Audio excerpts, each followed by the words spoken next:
Let's move on and talk about this issue then, which is what might at least a part of a solution to the problem of strategy look like.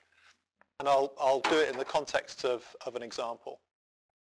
Here is a logic that I think you can follow through. I think it helps and I think it works.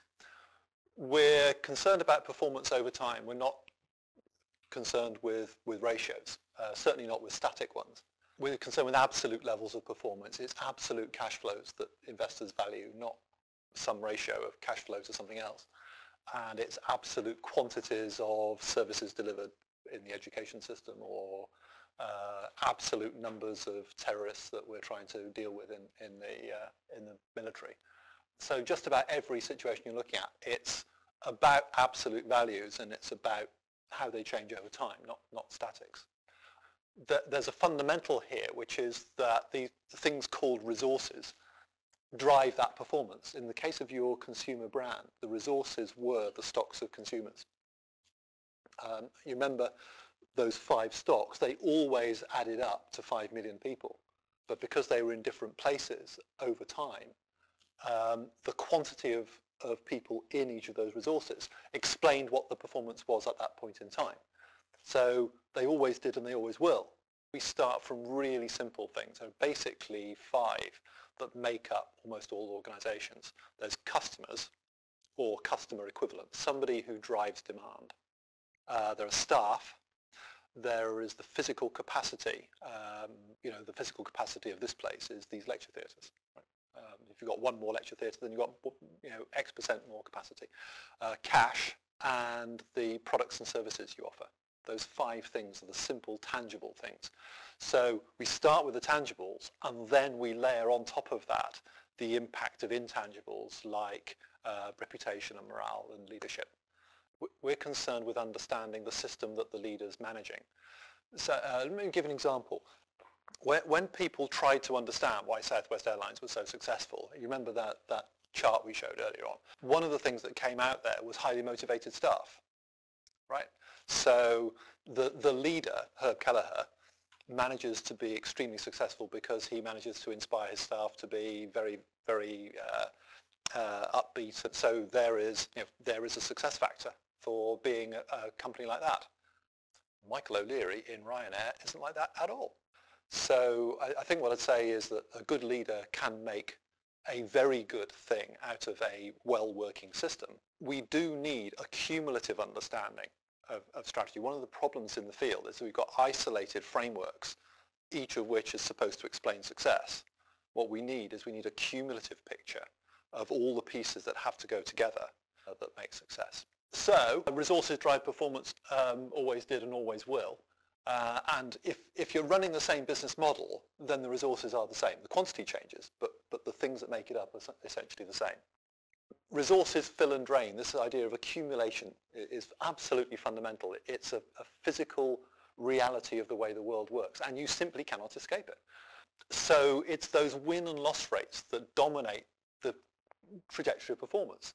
You got the result you did out of that consumer brand because of the rate that you moved consumers from one state to another. That's where you controlled it. You didn't have any control over the number of loyal consumers. Your control was over the rate at which they changed. Not the same thing at all. Not the same thing. And win and loss rates depend on existing resource levels. That's all probably a bit abstract as it stands. It happens to be a coherent and self-consistent story. But let me explain it in the context of an example. This is Ryanair's actual operating profits up to 2006. I'm just updating it for the 2009 results, which are in now. That 482 million euros is the actual number, and 980 is a reasonable target they might have set for 2011. Okay, I don't know what their target was, but that might have been reasonable. And the chart to the left of 2006 is actually the real numbers. It may look like just a little sketch chart, but if you blew that up full screen, the numbers would be precisely the profit numbers for every year from 1995 up to 2006. So that's the principal objective. If you were going to buy shares in Ryanair, you'd want to see a forecast for that, right? And in order to deliver that, they've got to do something else. They've got to sell passenger journeys, if you can assume that their efficiency is going to be about the same all the time, right, because they've got it really fine-tuned and they know what they're doing, then this will deliver that. There's point one. The focus is on performance over time. What needs to happen to cause that outcome? Well, that's their profit number, and their profits were caused by their revenue minus their operating costs. Their revenue was what they got from selling fares plus what they got from selling other stuff. That's not ambiguous. There's no ambiguity there at all. Profit is not caused by how many competitors there are in the marketplace. Profit is caused by revenue minus costs. And costs are caused by the costs of all the things that you've got to have to run an airline. Yeah? And those are their actual numbers for 2006. I don't get that. I mean, mathematically, of course, revenue is caused by the addition of those two numbers. Those two numbers themselves may be affected by the number of competitors in the marketplace. Somebody else runs another flight between the same 2 points for the same number of passenger journeys. You might get a different number, and that would be a direct result of the number of competitors. It would be an indirect result. The direct result would be that the revenue would be a lower number than it would otherwise have been if the competitor hadn't been there. So if a competitor is going to make a difference, they have got to make a difference through this chain. There's no other way of getting to that except through that chain. If that's true for any 1 year, then it's also true for all of the years, right? Because it's basically the same business model. It's always been that. Now, if your competitor has come in and one of the things they've done is that they've made it very difficult for you to sustain the fares that you had previously sustained, then this is a consequence. This thing here could be a consequence of exactly the thing that you mentioned. They have caused the necessity for that cut in fares, for that quantity of journeys to be sold, and this fare revenue to be generated. The competitive forces do affect this, but they've got to do it through this system. You can't go straight from how many competitors there are in the marketplace straight over here to profitability. It's got to go through the system. Yeah. And if that's the number of journeys we sold, then it's come from some number of customers deciding to fly with some frequency. Now, over the last 12 months, that decision up there on the part of customers has fallen a lot. The average customer is no longer flying 5 times a year, flying 4.1 or 4.2 or some lower number. People have cut their flying, right? But that is the stock. That is the population of people who think of themselves as being a Ryanair customer. I use Ryanair or I don't. This is how we do it. You work back from the performance outcome through the financial factors, through non-financial factors like journey frequency and so on, back to these asset stocks we call resources. So what causes this number of customers? This is the crucial piece that really makes the thing work. The previous slide was all about the revenue side. This is the cost side, and the same is true here. For any number of aircraft, assuming that they're all flying a certain number of kilometers per week, and assuming that we know what's happening to operating costs like fuel, then the aircraft costs will be whatever they are. So if Ryanair had been operating 111 aircraft instead of 103, and they were all flying the same amount, and they were all costing the same amount in fuel, then the aircraft costs would have been 8% higher. The more you've got doing the same stuff, the more it's going to cost you. And the same is true of the number of routes they operate, the number of airports they operate from, and the number of staff they employ. There are some costs which arise directly because management makes a decision about them. So I decide how much I'm going to spend on marketing. That's just a decision. So this is the accumulation bit. This is what resources do. This is what cash does. If you've got $1,000 in your bank account and you get 500 and you spend 450, it will go up to 1,050. There is no other explanation for that number.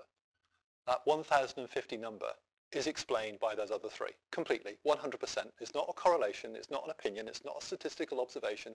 It is just the way the world works. And that always was true and always will be true. So if we want to understand staff costs here, I've shown that staff costs are driven by the number of staff you employ because each person costs you a certain amount of money. Now, you're dead right that a part of this cost is also the cost of hiring people, for example, the cost of redundancy payments if you let people go. And the cost of operating routes is not just the cost of the routes that you've got. You also incur costs whenever you try to open routes. I don't think this one is refutable. I think that's always true. There's stuff in this world that just does this, right? You know, water in your bathtub, cash in your bank account.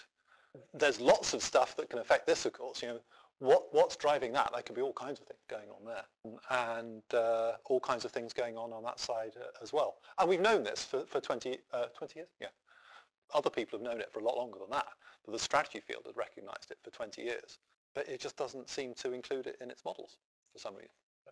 The same is true of Ryanair's customers. If we're going to build that number of customers, 11 million, by 2011, then the difference between these two over that period of time has got to make that difference to the stock. We've got to win more customers than we've lost, and we've got to win them with that difference between them. So if recent economic conditions mean, for example, that in this latest year, 20% of these people decided not to fly with Ryanair anymore, or decided not to fly at all anymore because they lost their job and couldn't afford to, then that will make a difference to where you end up by 2011. So the number of customers you've got today here is the sum of all of those you ever won minus all of those you ever lost, which was true of your brand as well. Yeah, the number of loyal consumers you had at the end was the sum of all those you would ever manage to pump up minus those who'd fallen back again. Yeah. That's a mathematical identity. It's not a correlation. So we just stick that thing on the front end of the causal chain. And this is where your point about competitors comes in. Where do competitors make a difference? Well, they make a difference to the amount of money we can charge and still be able to sell that number and still be able to win that number and lose no more than that. So competitors definitely affect this, but they affect it back here. They can't affect it directly at that end. The stuff we want is typically kind of over to the right somewhere, and the stuff we control is way back there at the left. And the stuff we control in particular is these flow rates. That's where you control strategy. It's quite a long way away from the outcomes. So you put it all together and you end up with these kinds of pictures. There's the profit outcome you want. There's the revenue being generated by customers. We win customers because we get all this stuff here right. We spend marketing money to win them, and we set the right fare so that we win people and we get them to fly with us. The things in green are the things we control. And look how many of them are those rates of change. And for those of you who are interested in the maths, there's the maths. There's a contribution to moving strategy from being an issue of positioning, choosing a good position, which is important, but then you've actually got to make it work. That's kind of what we've done. I think it's fit for quite a big purpose.